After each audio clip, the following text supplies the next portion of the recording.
O'zim 24 yoshimda kelin bo'lib tushgan bo'lsam ham, lekin oshxona ishlariga uquvim yo'q edi va men bundan juda ham uyalardim. 24 yoshli qiz hattoki tuxum, sosiska qovurishni ham bilmas ekan deb hayron bo'lishgan edi. Hozir mana salkam 5 yil davomida ancha-muncha narsalarni o'rganib oldim. Hozir deyarli hamma narsani qilish qo'limdan keladi. Ovqat deysizmi, salat yoki shirinlik tayyorlash. Lekin bu darajaga yetgunimcha ancha-muncha masalliqlarni uvol qilganman. Hozir esa eski xotiralarimni eslasam ham kulaman, ham achinaman. Eng achinarlisi, adajonim bu darajaga yetganimni ko'rmasdan armonda ketdilar.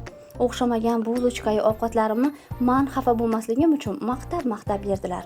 Alloh rahmatiga olgan bo'lsin. Afsuski, biz ular bilan 2 yilgina birga yashadik va ular betoblikdan olamdan o'tdilar. Ojonim meni hamma sohada qo'llab-quvvatladilar. Har doim sabr bilan erinmasdan hamma bilganlarini o'rgatganlar va haligacha ham o'rgatib keladilar.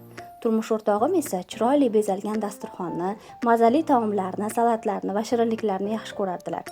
Erkak kishining yuragiga yo'l oshqozon orqali o'tadi degan gapga amal qilgan holda bularni barchasini o'rganishga o'zimga o'zim so'z berdim va nazarimda men buni uddaladim. Unga qadar sabr qilgan oila a'zolarimga cheksiz hurmatimni izhor qilaman.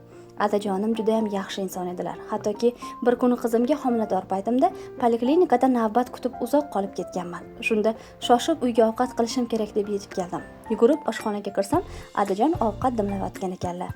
Yaxshi keldingizmi? Kech qolib ketdingiz. Qorningiz och bo'lsa, obedlanib ichkariga kirib qolganlik yeguncha damingizni oling degan edilar. Shunda juda ham xijolat bo'lib ketgandim. Rahmat Adajon, yaxshi ham bor ekansiz degan edim o'shanda. Adajonda qiz farzandlari bo'lmagani uchun kelinlarini qizdek qabul qilgan edilar. Alloh rahmatiga olgan bo'lsin.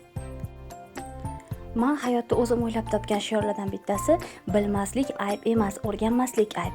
To'g'ri, men oldiniga bilmaganman, lekin hech qachon men bilmayman deb o'tirish xolamadim va albatta hamma narsani qilishi imkoni bor. Odam qilgan ishni odam qiladi deb albatta ularni o'rganishga harakat qilganman.